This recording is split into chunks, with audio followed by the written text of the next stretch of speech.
Hello and welcome dear students. Today we are going to discuss about disorders of pituitary gland. The objectives of today's lecture are to understand the concept of pituitary disorders, to give an outline of hyposecretion of pituitary hormones, to discuss the problems associated with deficiency of pituitary hormones, to understand the reasons for hypersecretion of pituitary hormones, and finally to discuss various disorders associated with hypersecretion of pituitary hormones. To begin with, let us first discuss the pituitary gland. The pituitary gland or hypophysis is an endocrine gland about the size of a pea and weighing about 0.5 grams in humans. It is composed of three lobes, that is anterior lobe, intermediate lobe and posterior lobe. It is a protrusion of the bottom of the hypothalamus at the base of the brain. It secretes a variety of hormones into the bloodstream which act as messengers to transmit information from the pituitary gland to distant cells, regulating their activity. The pituitary gland secretes various hormones that act on the adrenal gland, thyroid gland, ovaries and testes, which in turn produce other hormones. Hormones secreted from the pituitary gland help to control growth, blood pressure, energy management, all functions of the sex organs, thyroid glands and metabolism, as well as some aspects of pregnancy, childbirth, breastfeeding, water and salt concentration at the kidneys, temperature regulation and pain relief. This means that the symptoms experienced when the pituitary gland stops working correctly can be different depending on which hormone is affected. Dear students, let us now discuss disorders of the pituitary gland. A pituitary disorder is a disease primarily affecting the pituitary gland. The pituitary gland regulates various physiological functions in human body by secreting various hormones. However, pituitary gland is susceptible to various disorders that can have drastic effects on the overall health and quality of life. Overproduction or underproduction of a pituitary hormone will affect the respective end organ. For example, insufficient production, that is hyposecretion of thyroid stimulating hormone or TSH in the pituitary gland will cause hypothyroidism, while overproduction, that is hypersecretion of TSH, that is thyroid stimulating hormone, will cause hyperthyroidism. So, thyroidism is caused by the pituitary gland are less common, though accounting for less than 10% of all hypothyroidism cases and much less than 1% of hyperthyroidism cases. Dear students, let us now discuss hyposecretion or hypopituitarism. Pituitary insufficiency often presents with insidious onset of depression, tiredness and hypogonadism. Panhypopituitarism refers to a deficiency of all anterior pituitary hormones. The causes of pituitary insufficiency are more varied than those of hyperpituitarism. Hypopituitarism or compression is caused by a space occupying lesion, for example adenoma. Non-functioning adenomas usually present later as a macroadenoma and cause disease by compressing surrounding structures. This frequently causes insufficient pituitary hormone release either by compression of the portal vessel or secretory cells. Pituitary tumors can present in a number of ways, like headache and visual disturbance from compression, inappropriate hormone secretion, example prolactin, hyperprolactinemia, ACTH or adenocorticotropic hormone, Cushing's disease. Growth hormone, acromegaly. Hormone hypo or hypersecretion due to compression, amenorrhea and or loss of libido. Dear students, let us have a look at growth hormone deficiency or GHD. Growth hormone deficiency is a medical condition due to not enough growth hormone presence. Generally, the most noticeable symptom is a short height. In newborns, there may be low blood sugar or a small penis. In adults, there may be decreased muscle mass, high cholesterol levels, or poor bone density. Growth hormone deficiency can be present at birth or develop later in life. Causes may include genetics, trauma, infections, tumors, or radiation therapy. Genes that may be involved include GH1, GHRHR, or BTK. In some cases, no cause is apparent. The underlying mechanism generally involves problems with the pituitary gland. Some cases are associated with a lack of other pituitary hormone, in which case it is known as combined pituitary hormone deficiency. Diagnosis involves blood tests to measure growth hormone levels. Treatment is by growth hormone replacement. The frequency of the condition is unclear. Most cases are initially noticed in children. The genetic forms are estimated to affect about 1 in 7,000 people. Most types occur equally in males and females, though males are more often diagnosed with growth hormone deficiency or GHD. Let's have a look at Sheehan syndrome. Sheehan syndrome, also known as postpartum pituitary gland necrosis, is hypopituitarism, that is decreased functioning of the pituitary gland, caused by ischemic necrosis due to blood loss and hypovolemic shock during and after childbirth. Dear students, let us have a look at diabetes insipidus. Diabetes insipidus is a condition characterized by large amounts of dilute urine and increased thirst. The amount of urine produced can be nearly 20 liters per day. Reduction of fluid has little effect on the concentration of the urine. Complications may include dehydration or seizures. There are 4 types of diabetes insipidus, each with a different set of causes. Central diabetes insipidus or CDI is due to lack of hormone vasopressin, that is antidiuretic hormone. This can be due to injury to the hypothalamus or pituitary gland or genetics. Second one is nephrogenic diabetes insipidus or NDI.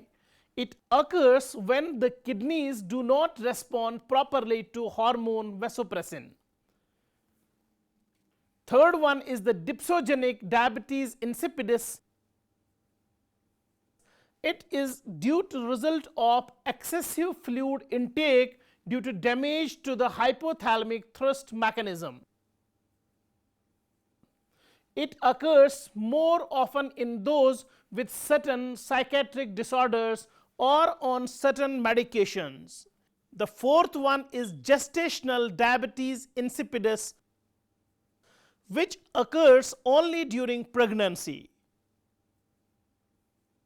Diagnosis of these diabetes insipidus types is often based on urine tests, blood tests, and the fluid deprivation test.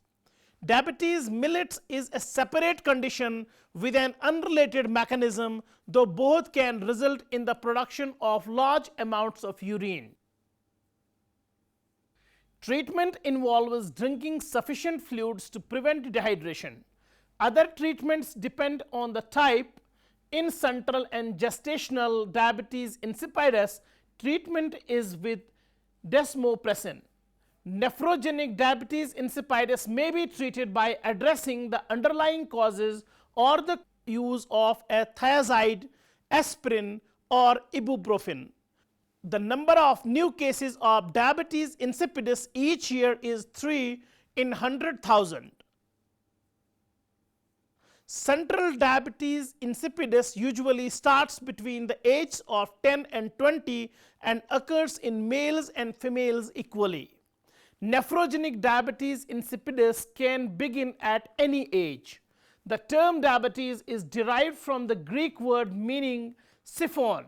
So, diabetes insipidus is the name for the pathological state in which large amounts of hypotonic dilute urine are passed, that is polyuria. This leads to excessive thirst, that is polydipsia. It is due to either a deficiency of antidiuretic hormone secretion, that is cranial diabetes insipidus, or an inappropriate renal response to antidiuretic hormone, that is nephrogenic diabetes insipidus. As a result, fluid reabsorption at the kidneys is impaired, causing the characteristic signs and symptoms. Up to 20 liters of water can be passed in a day, causing potentially fatal dehydration, particularly in unconscious patients, and persistent thirst. Diabetes insipidus is often diagnosed according to the clinical history in addition to elevated plasma osmolality and low urine osmolality. Hyperglycemia, hypercalcemia, and hypocalcemia should be ruled out. An antidiuretic hormone or ADH stimulation test is used to distinguish between cranial diabetes insipidus and nephrogenic diabetes insipidus.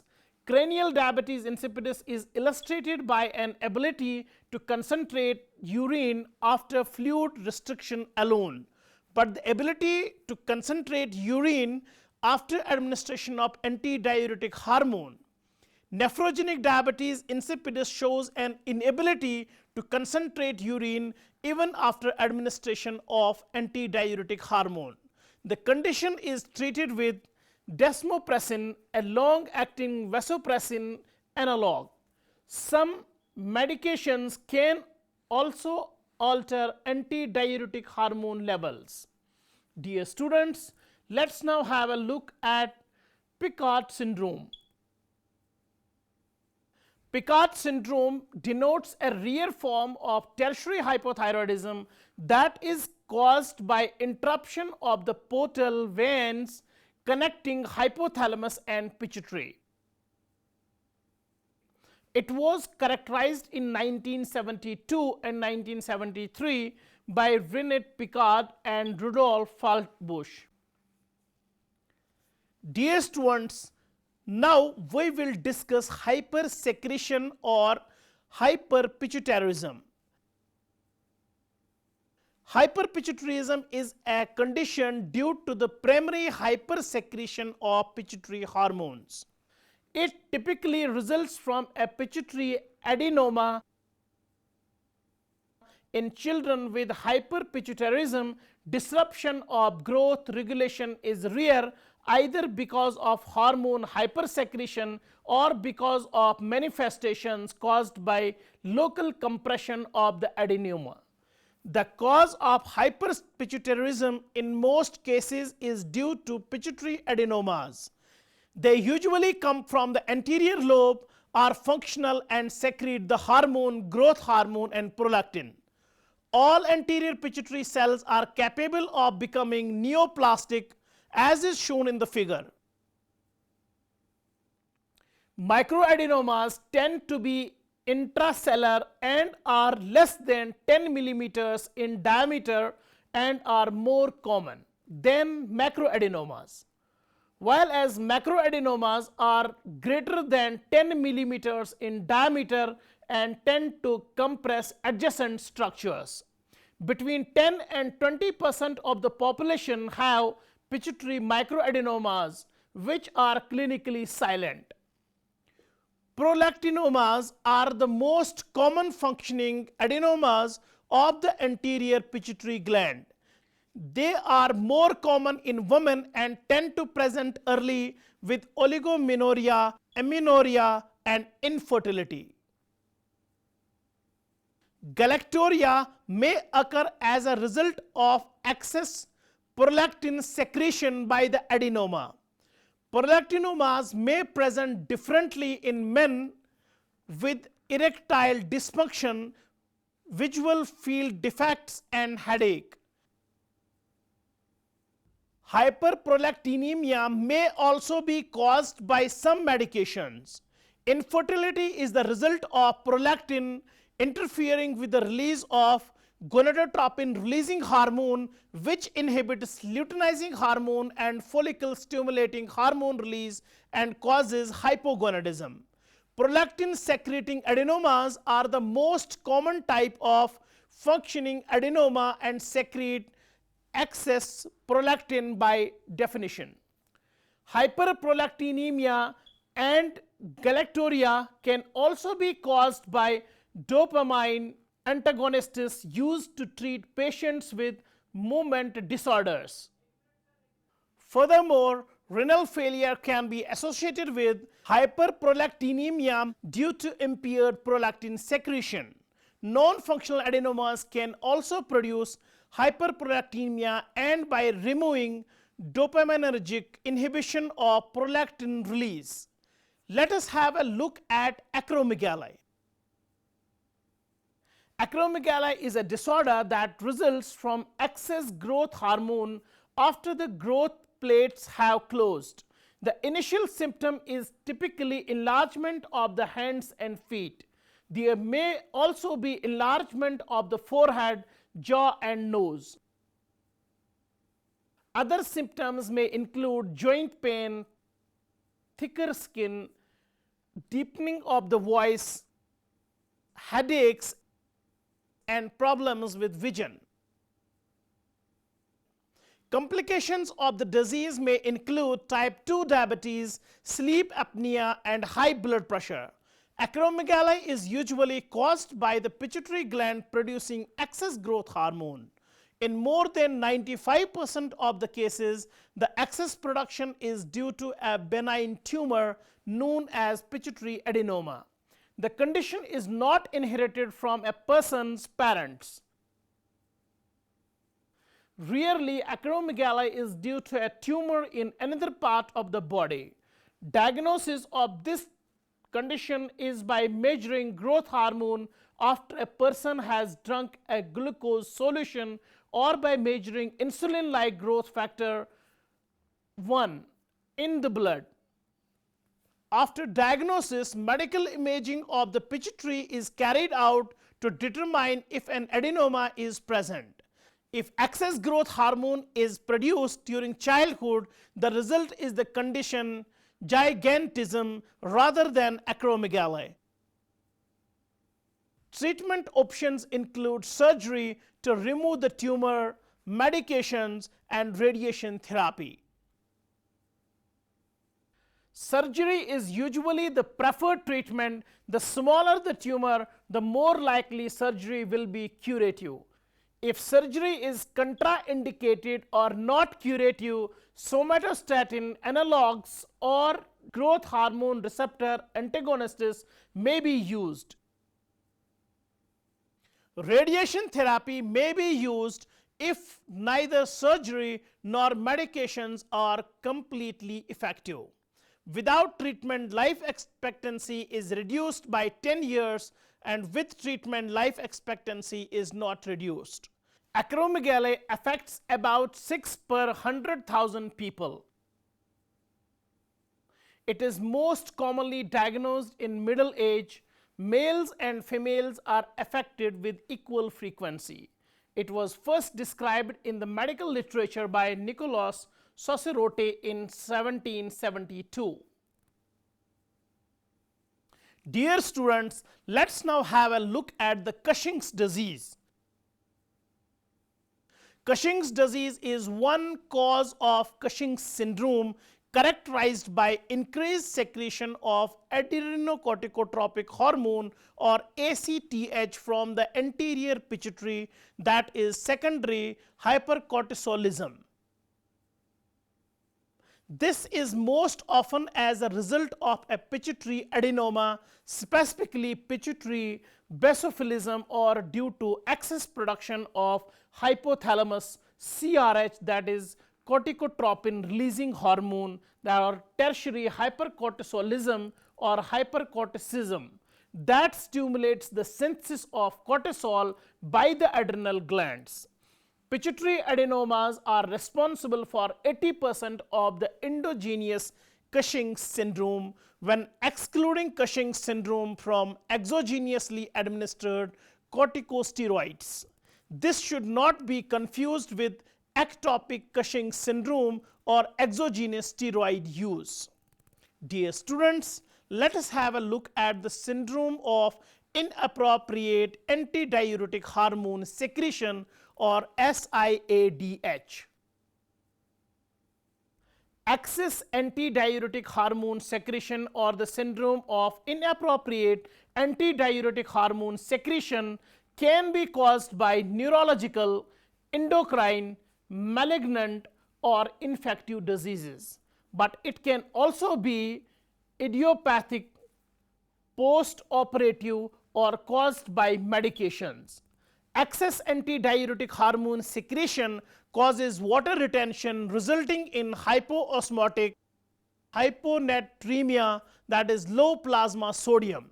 Patients will have hyponatremia, low plasma osmolality, high levels of urinary sodium, high urine osmolality. Additionally, patients are euvolemic, that is they have normal blood pressure, and normotensive, that is they have normal blood pressure. The symptoms progress from malaise and weakness to confusion and coma. If untreated, it can be fatal. Edema does not occur as is shown in the figure. Dear students, let's now have a look at other disorders of pituitary gland. The first one is infarction of the pituitary gland. Infarction of the pituitary gland causes necrosis of all secretory cells with resultant panhypopituitarism, including loss of prolactin secretion. Sheehan's syndrome is a rare cause of pituitary infarction, which is caused by hypotension and or hypovolemic shock during obstetric hemorrhage. The pituitary gland enlarges during pregnancy and becomes highly vascular as a result. Therefore, it is particularly susceptible to hypotension and hypoxia. The ensuing panhypopituitarism causes a failure to lactate, amenorrhea, and eventually death if left untreated. Pituitary apoplexy is a rare endocrine emergency which is caused by infarction or hemorrhage of a pituitary tumor. The most common precipitants of pituitary apoplexy are hypertension and major surgery.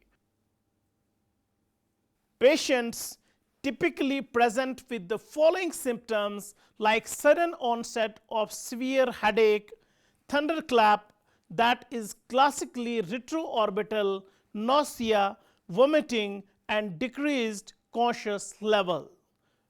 Ophthalmoplegia, that is paralysis or weakness of one or more extraocular muscles. Sudden severe visual impairment or loss. Bitemporal hemianopia is the most common visual field defect seen in these patients. These signs and symptoms are usually followed by a deficiency of one or more anterior pituitary hormones. The most common anterior pituitary hormone to be lost is adrenocorticotropic hormone or ACTH, which can lead to acute secondary adrenal insufficiency. Dear students, let us have a look at compression of the pituitary gland. Empty sella syndrome is a condition where the sella turcica partially or completely fills with cerebrospinal fluid.